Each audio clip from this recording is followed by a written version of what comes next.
What's good? What's happening, everybody? It's your boy Fares Muthana, and welcome to a new edition of Good Friends, Better Rivals. We've been off for a couple weeks. My Finally. bad. Huh? Finally. Yeah, finally we're back. I apologize. I do some work. The Super Bowl came to the Super Bowl came to the Bay Area. It played in Santa Clara. We'll talk about the Super Bowl in a bit.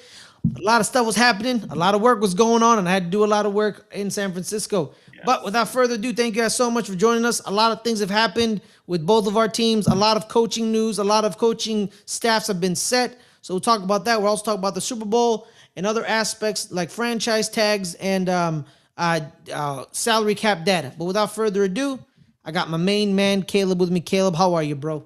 I'm doing well. It's good to hear. Good to hear. Well, you know what?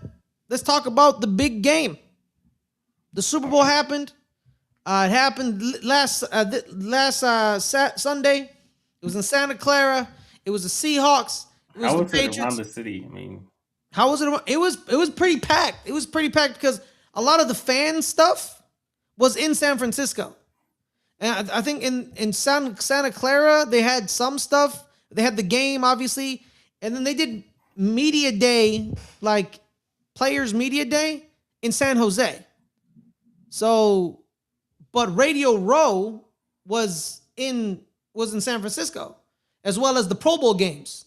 They were at the Moscone Center in San Francisco, around near 4th Street, off of the Montgomery BART station. That's for my Bay Area homies if they know what I'm talking about. But yeah, so it was all in like one, like the building is like 3-4 stories. Like one in convention center was Radio Row. What's up, Leo? And then like the bottom was the Pro Bowl games. So I worked it. I can't say who I worked for because that's confidential, but I worked it. why is it confidential? The union doesn't like when people like just do. They don't like that. So I'm not trying to get in trouble. But yeah, it was really cool, man. I liked it. A lot of my friends went to the NFL experience. They really liked it. It was pretty cool. I saw some videos. I couldn't partake in that stuff because I was working, but it looked pretty cool. It looked pretty. They shut off some roads. It looked nice. It looked cool as hell. It looked cool. But other stuff was also happening, like private events for certain players, for certain influencers. Concerts were happening as well. Like there were concerts as well, like Benson Boone and Shabuzi were playing as well. So it was pretty packed. It was pretty cool.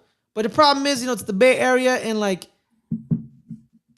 they play in Santa Clara, but everyone wants to be in San Francisco. So people tried to take as much stuff. Everyone wanted a piece. San Francisco got the biggest piece, but San Jose got the media day, and and Santa Clara of course had the game, which is the big thing. But yeah, it was pretty cool. I liked it. It was pretty nice. Spread out. It was it was spread out, but it really wasn't though, because San Jose got one thing. They got the media day, the media day, the media day hoopla thing. But most of the fan stuff, that was all in San Francisco. Pro Bowl games, SF, NFL experience was in SF. I can't really think of anything else that was in the South Bay, which is San Jose, Santa Clara. Well, it's San Jose mostly. Santa Clara is an extension. But yeah, it was pretty cool. I liked it, man. It was a good. My favorite thing is like every tweet outside of it was like, "Oh my God, San Francisco isn't a shithole that we were told this." Of course, it's not. You telling me a city that has $3 million homes is gonna be bad? You don't think there's gonna be food? You don't think there's gonna be music and stuff to do? Come on, man. Use y'all brains, man. Use y'all brains. What are we doing here? Yeah, people loved it. It was great, man. Like it was a good city. The one complaint I saw was we didn't see a welcome to San Francisco Super Bowl thing at SFO. It's like, well, it's an international airport. Who gives a shit? Just shut up and keep it moving. What's wrong with you? Yeah, I mean, you complain about the wrong things. But yeah, man, it was cool. It was really cool. How was it when it was in Vegas? Was it horrible because they shut down everything, or was it great? I mean, they didn't have it when they shut down. They moved. It was in Tampa when everything was shut down. The Super Bowl, Chiefs, It was Eagles, no, in Allegiant Stadium. no. It was Chiefs 49ers. In Allegiant Stadium. Yeah. So how was it? It was good around here. Yeah, it was. I think it was a lot. I would think it would be a lot better because everything was, on this strip. All the events, Vegas is a great host city because the it's like convention center, it's built that way. the convention center where Yeah, where me and you went. yeah. That's where they had Radio Row. So a lot. It's not too far from the stadium Mhm. to that. I mean, it's a little ways. I mean, but it's not. It's really compared to other places, not really that bad. So Yeah, um, because it's the good fact that traffic. Vegas is all centralized is Yeah. the best part of it, and Hmm. not too far from anything. I think that's the same kind of thing with New Orleans when they had it last year. A lot of things were just In near New Orleans, near the near Superdome. yeah Yeah. near the city. So I think Same thing with Miami. Miami, the everything's city close things, by. cities that are not as spread out, more Hmm. condensed, and everything's kind of right there, I think are the best cities to host Yeah. the Super Bowl. Well, that's why New Orleans and Miami both have what? I think 10 each. I think they're both 10 each. Like, you know, also is like if you're an outdoor stadium and you're not in a sunny climate, don't even try to get the. You're not going to get the Super Bowl. After what happened in New York with that Super Bowl and how it was cold and everyone complained about it, it's never coming back. It's never Yeah, coming. It's never I coming to mean that a. that snowstorm in Dallas really hurt it. Otherwise, I think they would have been back there by now. Yeah. Like that was just seriously unfortunate that they had. Yeah, that one year where like the entire state was like Yeah, frozen. Yeah, that was bad. that really hurt. Other, I really think they would have been back by now. I mean, it's a great Absolutely. You stadium. and Houston, because y'all both got domes. You're in Yeah, I Texas. mean, It's there's no pretty reason why I warm. shouldn't. I just think it really Yeah. just left a sour taste, and whoever Yeah. made the decisions. Yeah. I tell you, it's not happening, man. It's like because here's the thing about the Super Bowl, right? People like me and Caleb, we can't afford tickets. Right? It's not happening. We're not gonna go to the Super Bowl. The people who go to the Super Bowl are corporate sponsors, rich people, and they don't like being inconvenienced. So rich people in the cold, they were mad. So the NFL's like, we need to make sure the rich people aren't mad. So domes and climates, because no one wants to sit outside watching a game for 3 hours. People in Green Bay and Buffalo do because they're psychos, and I respect it. Shout out to y'all in Cleveland, but that's the common fan. That's the fan of the team. He's okay with that. But Jerry Money Pants, he doesn't want that. He wants to be like, "Where's my filtered water? This chicken wasn't skinned properly. I want, you know what I mean? Like that guy, screw that guy. You know what I mean? But so that guy is what they want to make sure he goes to the Super Bowl. Not us. They don't care about us. We don't care. I'll go to the Super Bowl in a blizzard. I'm not gonna lie to you. Like I'll like if they put the Super Bowl in Buffalo and then a snowstorm hits, I'll be there. I will be there straight up. But it is what it is. But let's talk about the game. It was a great defensive battle. But the Seattle Seahawks, their offense played better. People kept talking about it. We had a live stream on there. Shout out to good friends, better Ralphs, Adelia, me and Matt were there. So we're there. But it was a great defensive battle. People called it boring, but that's because people don't like defense. What did you think, Caleb? Well, it was boring. Yeah. I mean, there's nobody. Even if you did like defense, I mean, it was still boring. It was not even the fact they were playing great defense, but even if they weren't, like the Patriots were still playing really bad offense. You know, Yeah. um, and they proven that because I mean, even though they've been playing these great defenses throughout the playoffs, they've shown they've been playing pretty bad. Um, but yeah, I mean, I think that I think I was a little surprised about that because I mean, with the week, with the prep time, Mm-hmm. that the coaching staff, I think I really had trust in the coaching staff to It's two get them weeks, man. You ready. need 2 weeks. I know You need two that. I weeks for mean, one game. I mean, I believe a lot in Vrabel, McDaniel's. I mean, he's been there, done that. I mean, the fact that you can't get it going at all with this with the bye week, and so that's why I thought it'd be a closer game because I trusted in the coaching staff. If you just go by what the team has done, you'd be like, oh, yeah, that's pretty typical what they've been doing. Not playing very well in offense and kind of relying on defense. And if you just kind of go through the pattern, you would say, yeah, that's not surprising at all. But I guess I expected it. Because of the coaching staff, I expected them to get it together and do something um, and to make it a closer game. But they didn't. And that defense was Seahawks defense was just too overwhelming for them. Patriots offensive line was awful. I mean, they were working Will Campbell. I mean, yeah, they were not doing. They were just getting totally overwhelmed by that defensive line.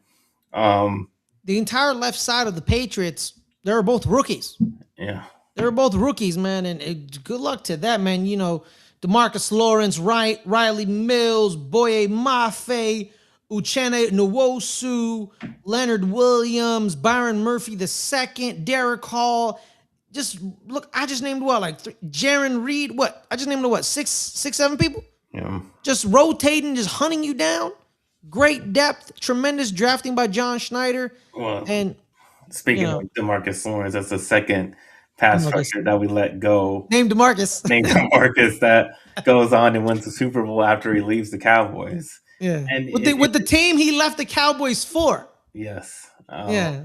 He said it. He said it before the season when he left. He says, "I couldn't win a Super Bowl in Dallas," and he was glad he was gone. And he said there was a lot of losing, and he was right. I mean, he was right. Yeah. You can't really say anything. He was right. He couldn't win one year. Goes on, leaves, and he won won one right away with the Seahawks. But I think a lot, like I said, a lot has to do with our coaching staff and how the organization runs, and a lot of it's not the players. Some of it is. Some of you have good players, man. It's not like y'all got bums across the way for the Cowboys, man. Y'all always had tremendous players. Y'all never had a tremendous that's why team. people want to blame Dak but Dak hasn't been there this whole 30 years. There's been plenty of players, plenty of coaching staffs. It's just this organization. It starts from the top. When Jimmy left, you guys were on the clock. You guys caught one with Barry, so shout out to Barry Switzer. But outside of that, it was done because Jimmy made y'all a team. Yeah, and I think where we were getting on track was with Bill Parcells. I mean, he had a great roster. His final year going into the first year with Wade Phillips. He left them a hell of a team. If he was still there, I really think that we could have made a push. We should have made a push in 06. I mean, that was unfortunate. Obviously, what happened in the 06 game, but I think if we still had a guy like Parcells to have that push, I think we could have got one by now. The Big Tuna, bro. But we haven't had a coach like that. No, the Big Tuna winning a Super Bowl in Dallas and New York. That's Hall of Fame right there. That's legend. That's legend right there, man. Yeah, because like I said, it wasn't the players; it was the coaching staff that was left there. That Jerry likes a docile, bum, no, pushback type of coach, and that's what we've had, and that's why it runs the way it runs. So you can have great teams, and we can win games, but we can't get over the hump. Also, because that. But back to the Super Bowl. Yeah, I mean, I expected the first half to be low scoring. Offense is getting exactly what, because obviously they're trying to get used to each other. Defenses were already good, so definitely the first half went exactly how I thought. I just thought in the second half, like the Seahawks did eventually get going, I thought it would happen for the Patriots as well, and that's why I thought it was going to be a closer game than it was. It's just the Patriots. In the fourth quarter, it was 17-13 Patriots, so they scored more than points. But the problem is, it became a field position battle. The game was all about field position. Seahawks had better field position than the Patriots, always and forever. And the defenses were just better, right? Because even the moments when the Seahawks didn't have good field position, they went down the field, running, passing, running mostly because with Kenneth Walker, and they would get into field goal range more often than not. Patriots, they couldn't find anything, man. They just couldn't find Drake May. There were times he missed people. No one wants to talk about it for some odd apparent reason, but he missed some of his receivers. They were wide open, or some. But wide open is relative. Some of them were wide open. Some of them they had, they were there. So he didn't have a good game. That left side didn't have a good game. Their defense Milton Williams was causing havoc. But the problem is, Sam Darnold been there, done that, knows about that, maneuvering and moving in the pocket, manipulating the pocket. He's mobile. Like, that's what we saw at USC. He was always he's big and mobile. Milton finally got a sack, but Milton and Christian Gonzalez, they showed up. And They played well. I mean, the secondary really showed up altogether. Yeah. They were Marcus Jones. covering those receivers. Yeah. Some of the passes that Darnold's making were just very close. Yeah. To getting picked. I mean, they were all over the Seattle receivers. Gonzo should have had a pick. That where he caught up on the play and he got into position. Yeah, man. And here's the thing too is Michael Dickerson, the punter. He neutralized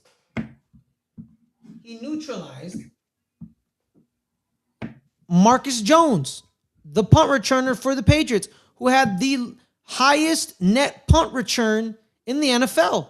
He always got the Patriots good field position, but Michael Dickerson didn't allow him to have that. Multiple times the ball was pinned inside the 10. Multiple times it was pinned inside the 5. So Michael Dickerson and Jason Myers, special teams, Caleb. People neglect it. People don't care about it. But how did the Seahawks win the game?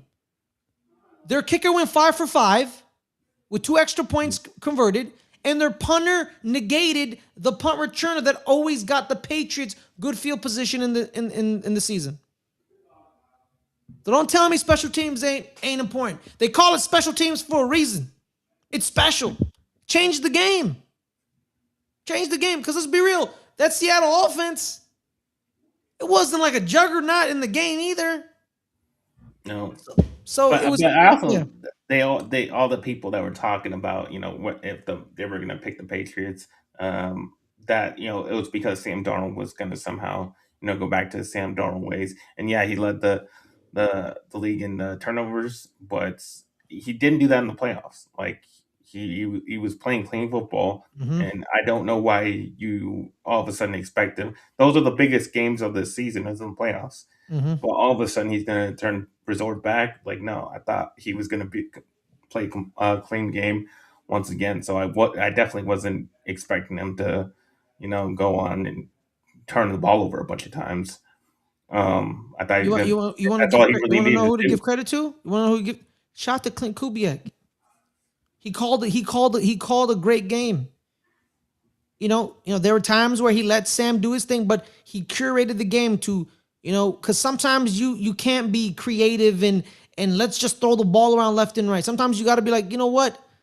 We got to punt on this drive. Oh no, we can actually get something on this drive. He knew what he was doing. Why do you think people want him to be their head coach? He knew. Shout out to Matt. What up, Matt? How you doing? And and this is back to my Super Bowls where it's like not the top quarterback won the Super Bowl. It's not one of the top 5 guys. It's better team. It's having the better team, having the surrounding pieces, and having a quarterback that doesn't turn over the ball. Gets the ball where he needs to, plays clean, and is functional in the offense. Like that's really what you need. You don't need the top guy. I was on LBHT a couple months back where I said the AFC have the quarterbacks. Josh Allen, Lamar Jackson. The NFC has the better teams. They have the better teams. AFC got Lamar, Patrick Mahomes, Lamar, Joe Burrow, Josh Allen, you name it. Justin Herbert. And people are like that. People, Bo Nix now. Shout out to Bo Nix. But the NFC have better teams. And Caleb, what is football, Caleb? I don't know. The ultimate team sport. So the better teams are winning. They're just winning. Yeah. You can have, because look what happened to Patrick Mahomes this year, Caleb. He couldn't overcome the bad roster construction of the Chiefs. Not this year. He couldn't overcome it. These guys, there's limitations to these alleged godly quarterbacks. The roster limitations of these teams, They can't hack it. But the NFC, they've realized something. Just give me a good quarterback. A good quarterback. He's fine. He's good. He does his job. 49ers figured. I mean, they didn't win it, but they've been to two with some, Jimmy Garoppolo. Brock Purdy. Yeah, the man was winning games with C.J. Beathard and Nick Mullins. Caleb, shout to Kyle Shanahan. Still hasn't gotten to the Super Bowl, but look what he's done. But they have the rosters. Because look at the roster, man. The Seahawks had. Look how many hits, Caleb. The last 2-3 drafts, 25, 24, and 23, and I think in 22. You know how many hits John Schneider's had? It's just hit after hit after hit after hit. Just the team is mostly of drafted players. Then the occasional free agent. Julian Love, Leonard Williams, both New York Giants. So you're welcome. You're welcome, Seattle, because Leonard Williams was a trade and Julian was a free agent. But he knows what he's doing. And also to the scheme, Caleb. Mike McDonald, man. He's simulating pressure on the left side, bringing it from the right side. He's blitzing corners. He's blitzing linebackers. You don't know when the pressure's coming. Devin Witherspoon had 2 sacks. He should have had 3. The third ended up not a sack. It was a forced fumble, but it's not a forced fumble because the ball didn't fall to the ground. Nwosu caught it, so it was an interception technically. So it was a pressure. The man had 3 or 4 pressures, 2 sacks. The man was a corner. He's a corner. He's a corner. They found the guy that represents them, a corner who thinks he's a defensive end. Psychopath. I love him. I love him and Nick Imanwori. Tremendous players. Josh Jobe, Caleb, was an undrafted free agent. That was in Philly. Philly let him go. They signed to Seattle. Tariq Woolen, 5th round pick. What? Tremendous roster construction by John Schneider. Just tremendous all around. And they were the better team, and they won the game. That's what happened, man. That's what happened. Any other thoughts, Big Dog? No.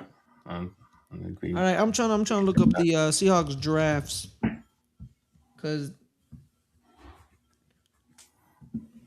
no, can't find it. It's fine. Well, I would say just going forward, I think a lot of the time you get the Super Bowl hangover. I think it's really going to hurt the Patriots, considering they're going to have a much harder schedule than they did, and you saw it was the easiest schedule going into it, and for some reason it just happens to get the Super Bowl. The loser usually doesn't do as well, and you saw that with the Chiefs. They completely fell apart. The Eagles, after they lost, they fell apart. So yeah, that happens, and I think it's going to happen to the Patriots. I don't think they're going to be definitely not nearly as good. Yeah, man. Here are the Seattle picks in the first 2 rounds, Caleb. Gray Zabel, Nick Imanwori this last year. Byron Murphy II, you should know him. The Texas defensive tackle.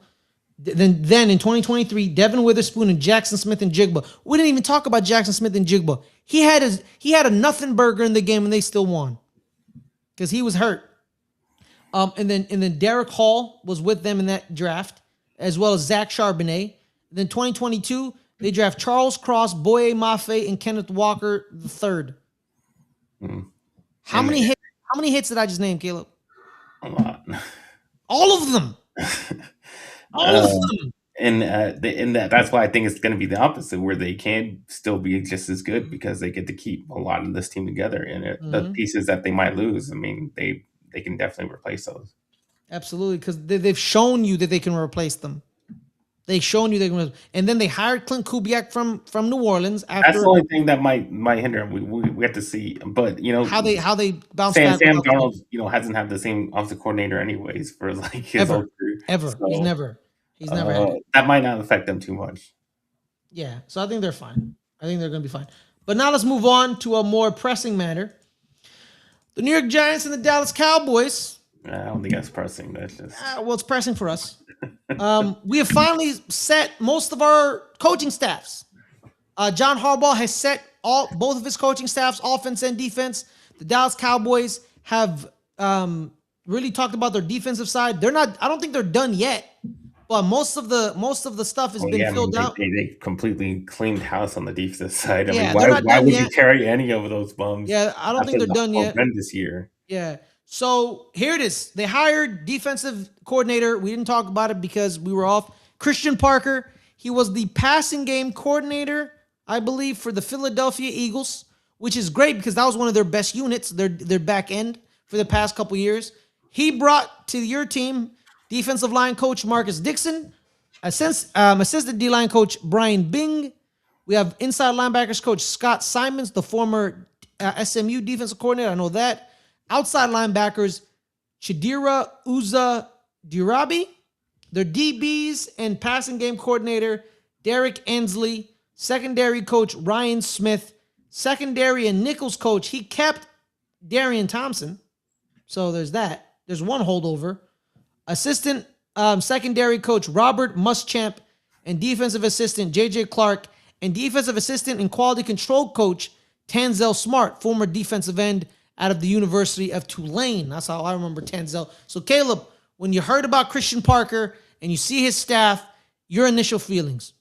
I love the hire for mostly because we've been doing the same thing over and over, hiring these old coaches that retreads that were former head coaches, and besides Dan Quinn, they haven't really worked out. Rod Marinelli didn't work out; he was crappy. Mike Nolan was crappy. Who else? Mike Zimmer was crappy. A bunch of Mm-hmm. retreads, old guys. Same thing.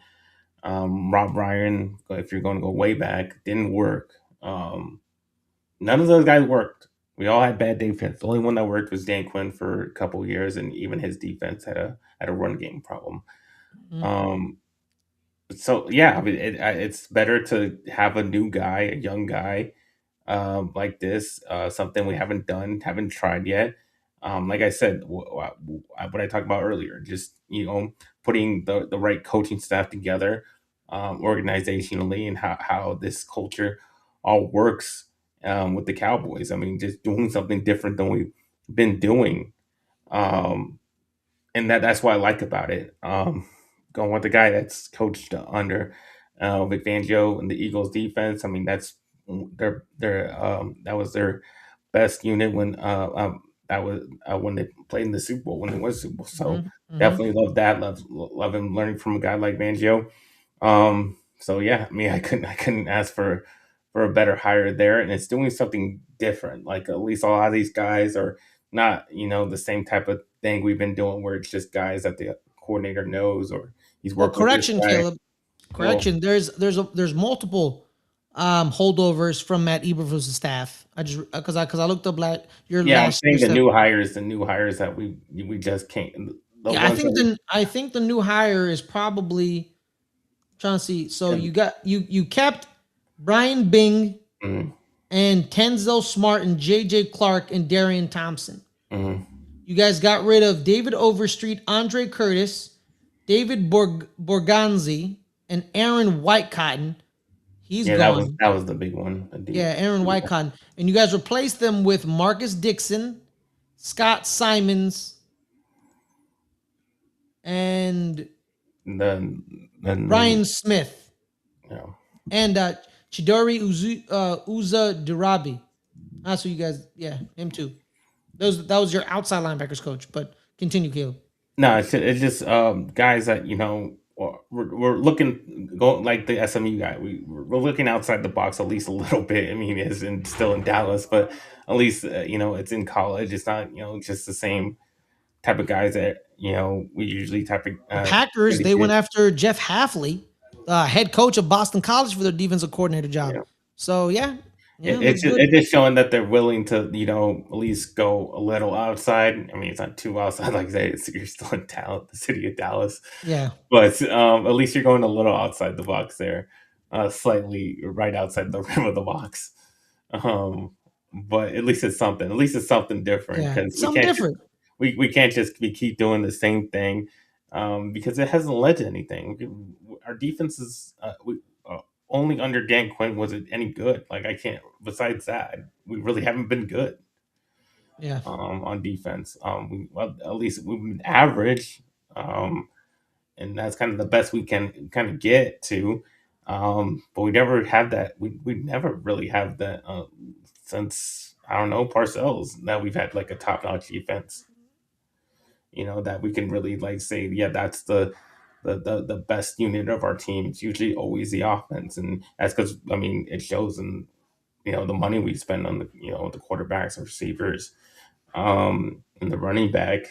So it's reasonable to think that way, but if we can get if we can get a coaching staff that actually can get the best out of the guys and put them in the right situations, unlike Matt Eberflus Yes. was doing, then we can work, and we got the guys. I mean, we traded for guys last year and it still wasn't working. I mean, Yeah, you we guys got got Quinn Williams, man. Y'all got Quinn Williams. I know. People love Quinn Williams. So Even on the Jets, people are saying Quinn Williams is one of a top 5 defensive tackle. and that's what I'm saying. We got to get. It starts from the top. It starts from the coaching staff. We got to Absolutely, because if you're telling me, get these guys Caleb, going. your 2 defensive tackles are a wildly vet who still got some stuff in the tank in Kenny Clark and Quentin Williams, I'm like, yo, that's a great one too. But it didn't work. You guys stopped the run for a week or two, Mhm. and then it just fell apart. You know, Fell apart. Yeah. but yeah, that's why we got to use these first couple picks on defense. We got to get a pass rusher. That's um, a priority. Priority. Got to get another corner or anybody in the secondary because very lacking in that department, and get a linebacker because we don't have any. um, Yeah. So I think the projected guy at 12 for you is Sonny Styles, linebacker out of Ohio State. Him and Arvell Reese are the 2 linebackers in this draft. So hopefully one of them falls at 12 because he's a linebacker and people don't respect linebackers and safeties. Hopefully. I mean, that's why Parsons fell to us. Yeah, because he was an off-ball linebacker that y'all made into a defensive end. Yeah. Yeah. So yeah. So yeah, Well, hopefully yeah. Hopefully. we get. No, which is funny too, Caleb, is like you don't need another linebacker to defensive end. You need a linebacker. So you can literally just keep Sonny at I linebacker mean, we because need that's what both. you need. I mean, we need Well, both. you need both, but which one do you need the most? I mean, we really don't have a pass rush. Oh well, there's a guy in Green Bay that y'all shouldn't have gotten rid of, but I know. Yeah, I you don't know, know. yeah. I don't know. I don't know if the teams. I mean, Because Arvell Reese is the guy that they think could transition over to a defensive teams end. usually get by with no linebacker. No, Could no if great your defensive linebacker. line does most of the work, Yeah. yeah, But you when can. you have like a really great one, like a Fred Warner or Bobby Wagner, that does propel your defense as well. Yeah, Luke Kuechly. Yeah. So it Yeah, just I mean he has to be that guy though. yeah, he has to be that He the can't guy. just The be 3 good. guys we just said, Like he three can't three future Hall of Famers. like if we're spending a first round pick that high, he has to be him. He has to Uh, be a future Hall of Famer when he retires. yeah. Otherwise, Yeah, if he's just good, like it's just not going to make our defense any better yeah, because the pass rush is going to still suck. Secondary is going to be lagging. So it's just we need a guy that's going to be awesome. Um, and I hope we spend both picks. I hope we spend both first round picks on those on 2 defensive players because I mean the offense is fine. I mean yeah. it just is. I mean we were top 5 offense and we scored a lot of points and well, Dak made his Pro Bowl. He looked really good. The receivers were good. Running back was good. Everything was good. I mean, that we obviously need more support on the tackles. We need. That's why I would focus on free agency is getting better tackles in here. Yeah, well, Um, speaking of Caleb, speaking of players and on the offense, let's talk about it. You guys franchise tagged. Where's the one I had the tweet? well, yeah, we will franchise tag George Pickens. Yes, are expected to place the franchise tag on George Pickens. It depends on which franchise tag are they going to put on him. Are they going to put the straight up franchise tag or the non-exclusive one where they can see the money that he's getting and if they want to match it or not match it. So it depends on which franchise tag they put on him. So you guys could keep George Pickens, which means you don't got to go offense. Yeah. Maybe draft a running back in the second or third round. You can find a good running back in the second or third round, depending on if your scouting staff knows what they're doing. But you don't need offense. It should be all defense. I know, and people want to sit there and want to trade him for Max Crosby or somebody like that on defense. But why can't we do both? Why can't we sign both? I mean, that's why I put the graphic. You're that little girl in the taco shell commercial. But no, why not both? But that's why I put that graphic in Discord. That's showing how much we can save by restructuring. Yes. By the restructuring graphic, the deals we have. simple restructures is what this graphic is. The Cowboys could free up $131 million of cap. Second being Detroit with 128 million. Plus, Caleb, the salary cap's going up. So the salary cap's going up, and then you restructure, you get more money. Thank you, Jay. I appreciate that. I just got it today. But yeah, man, you could get a lot of money. We can do both. We can get that pass rusher, and we can sign George Pickens to long. It would help us to sign him to a long-term contract. Yes, it would. Long-term contract instead of playing on the franchise tag. But franchise tag has helped as well. I mean, we've had guys playing the franchise tag, and we're still able to sign other guys. But it would help because that initial salary for at least that first year is low. It's usually low in that first year because it was low when CD signed his for the first year. It's only starting to now. This year it's gonna go up. That's why restructuring it and pushing off that money again would help a lot. But that's why I'm saying a lot when you initially do the contract, the first year usually it doesn't hurt the cap a lot. And that's why we restructure a lot of these contracts. That's why we're like number one in how much money we can save. That's why we can go, like Jerry talks about, going all in. We literally can, even if our cap situation right now is really bad. If we make the right deals and push the money around, it turns into really good. Mm-hmm. Yeah. The problem is you just need do you have someone in that front office that knows how to do it? I have no idea. I mean, exactly. New Orleans had somebody. He's supposed to be the cap guy. He's supposed to be the cap guy.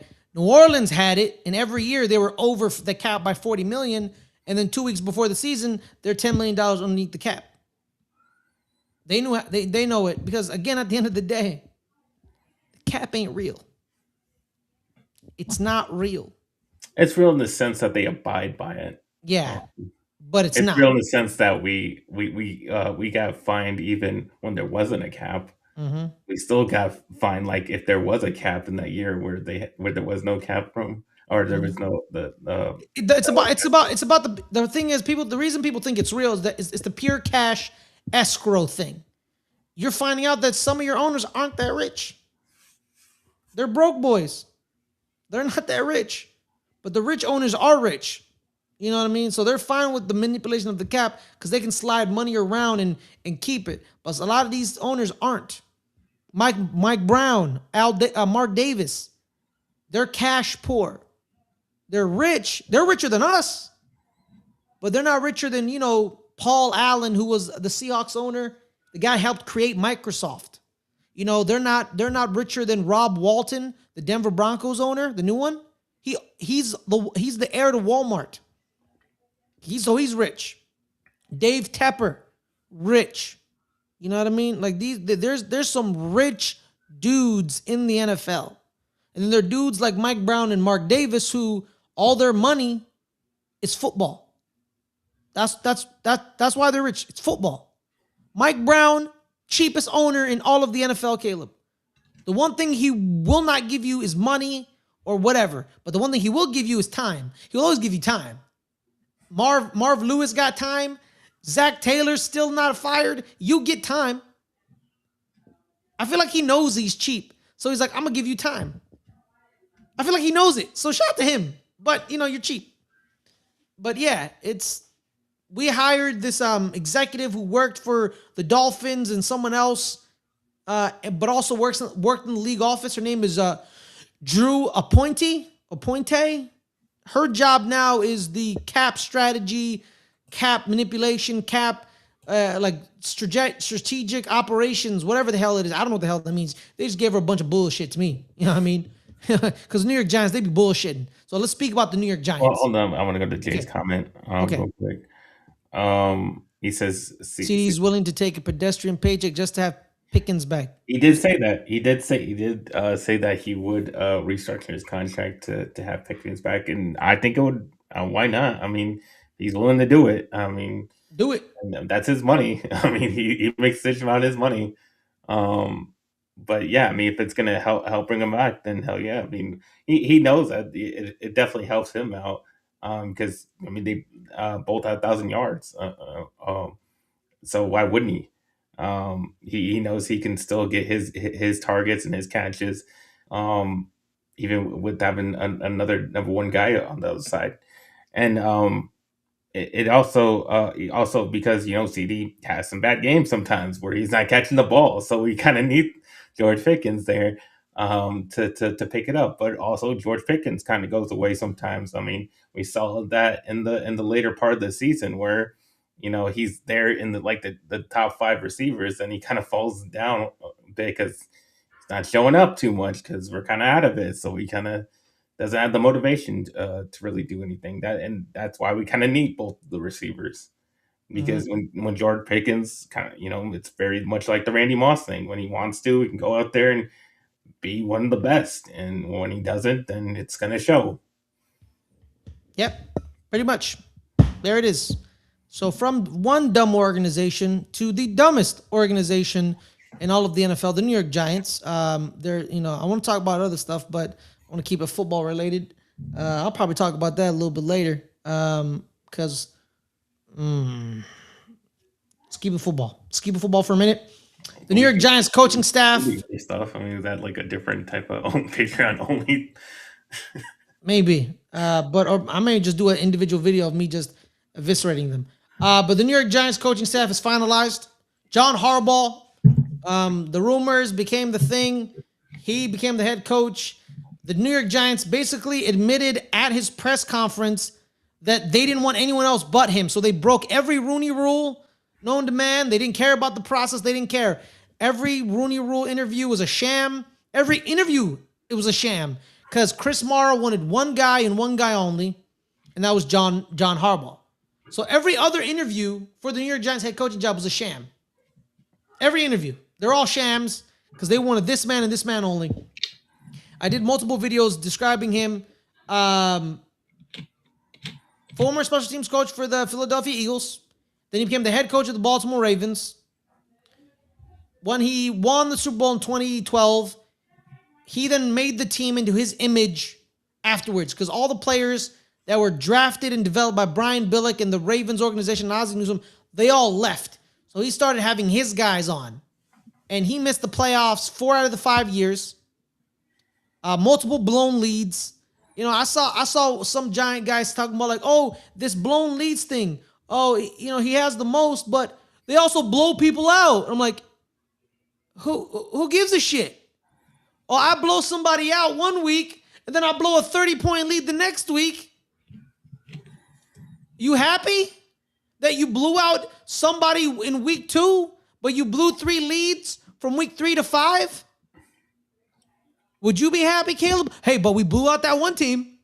It depends who that one team is. It depends on who that one team is. We blew them out. It was the Eagles, then yeah. They blew us out. I remember one year we faced them. Not everybody. We collapse. This year showed it. We collapse. Even when you're in it, they still blow you out. Yes, even when we're in it, we still lose. Let's not talk about it. But what does he like? I think to myself, what does he do? He's a special teams coach who has no background in offense or defense. He was never a part of the defensive staff in Baltimore because he didn't know what the hell to do. He wasn't really a part of the offensive staff in Baltimore. He didn't know what to do. So he has to create good staffs. One thing people talk about John Harbaugh, a tremendous staff builder. A tremendous staff builder. That's what they said. He's a tremendous staff builder. Is he? Okay. That's what people say. He found Mike McDonald. That's what they're saying. I mean, Found Mike McDonald. Todd Monken's now a head coach. All that stuff. Shut up, Jay. Let's not talk about that game. So let's see if the offensive staff, Caleb. Offensive coordinator is Matt Nagy. Okay. It's Matt Nagy. He never called plays in Kansas City. When he was in Chicago. Huh? He did call plays in Chicago. Call plays in Chicago. Chicago in his first 2 years. He got Trubisky to playoffs. I mean, that's gonna mean something. He's pretty good. So I think people just don't like what he did with Chicago early on was pretty impressive. But it's like worn off. Yeah, I think people are they're like, oh, that was years ago. Who cares? But when you told me the quarterbacks you give him are Mitchell Trubisky and Justin Fields, and he makes the playoffs, did he make the playoffs twice with Mitch Trubisky? I think he made it twice. So he made it to the playoffs twice with Mitch Trubisky. He was one doink away from moving on to the NFC Championship game. No, it was divisional. Oh, it would have been divisional. My bad. The divisional game. And then he had multiple years with Justin Fields that they weren't as bad. Like with Matt Eberflus, they won like 3 games. But with Matt Nagy, I think they won 6 to 7 games sometimes. His team just sucked. So people are kind of like, we don't care because they see what happened this year in Kansas City and how the team kind of fell apart and they blame him. So we'll see if he can find his Chicago magic. We'll see. Offensive line coach, the biggest thing for the New York Giants. We've had a horrible offensive line for many years. Cameron Barcillo rectified that. We were a top 10 offensive line unit last year. He goes to Tennessee to follow Brian Daboll. They didn't want him to leave. Jack Harbaugh, the father, said keep him. John wanted to keep him, but Cameron wanted to leave, so Cameron left. We signed Mike Bloomgren. He was the offensive line coach in Cleveland, and they weren't very good. You could say it's injury related, but he also coached in college, and those offensive lines were a little average, so we'll see. But funny enough, Caleb, the 3 people who were in running for the offensive coordinator job for the Giants were Matt Nagy, Brian Callahan, and Cliff Kingsbury. Brian Callahan is a New York Giant because he's the quarterbacks and passing game coordinator. So we got Nagy and Callahan. And people are saying like, hey, look at the QBs they worked with. Callahan, Joe Burrow, and this, Nagy with Patrick Mahomes and that. You want to know who's a coach who worked with a great QB, but is an awful coach and awful head coach, Caleb? Who's that? Adam Gase. They thought because he worked with Peyton Manning, he was going to do something. And he failed in Miami, and he failed in New York. Just because you worked with a great QB don't mean nothing. You want to know who Bill O'Brien worked with, Caleb? Josh McDaniels? You want to know who they worked with? Brady. Tom Brady. But I think what did they do? When McDaniels got to the Super Bowl. Well, yeah, but then when McDaniels became a head coach twice. But they're not head coaches. That's a good point. They could be great coordinators. We'll see. We'll see. Chad Hall gets a promotion to the to the wide receivers coach. He's Matthew Stafford's brother-in-law. I don't really know the guy. We kept Tim Kelly, the tight ends coach, which is hilarious because one tight end can't catch and the other tight end can't get on the field. I don't know what's going on there. We did steal the offensive line coach from Michigan, Grant Newsome. He's now the assistant offensive line coach. Greg Roman gets hired, but I'm okay with this hire if he's not the offensive coordinator. If he's the run game coordinator, his run games are pretty good for many years. They're pretty good. If we keep him within that realm, run game coordinator. Our running backs coach is Willie Taggart. He brought him from Baltimore. A lot of these guys are Baltimore people. They're John Harbaugh loyalists. Matt Nagy, Brian Callahan, I don't think they've ever worked with John Harbaugh. Denard Wilson worked with him when he's now the defensive coordinator. Funny enough, he was the guy that was supposed to be our defensive coordinator, but we signed Shane Bowen instead. The reason we didn't sign Denard Wilson is he told the Giants, I want to bring in some of my staff. Giants told him, haha, we don't do that here. Get out of here. So they brought in Shane Bowen. Charlie Bullen stays. He gets a promotion. And then a bunch of the people on the defensive end, everybody's different. Nobody came back but Charlie. Everyone was fired but Charlie Bullen. Frank Bush, Brendan Clark, Donald DeLesso, Dennis Johnson as a defensive line coach, Addison Lynch, the DB coach, Matt Pease, assistant linebackers coach, assistant defensive line coach is Matt Robinson. It's a bunch of dudes that, you don't really know. They're John Harbaugh people. These are his people. And then, Chris Horton, the former special teams coach in Baltimore, he's now our special teams coach.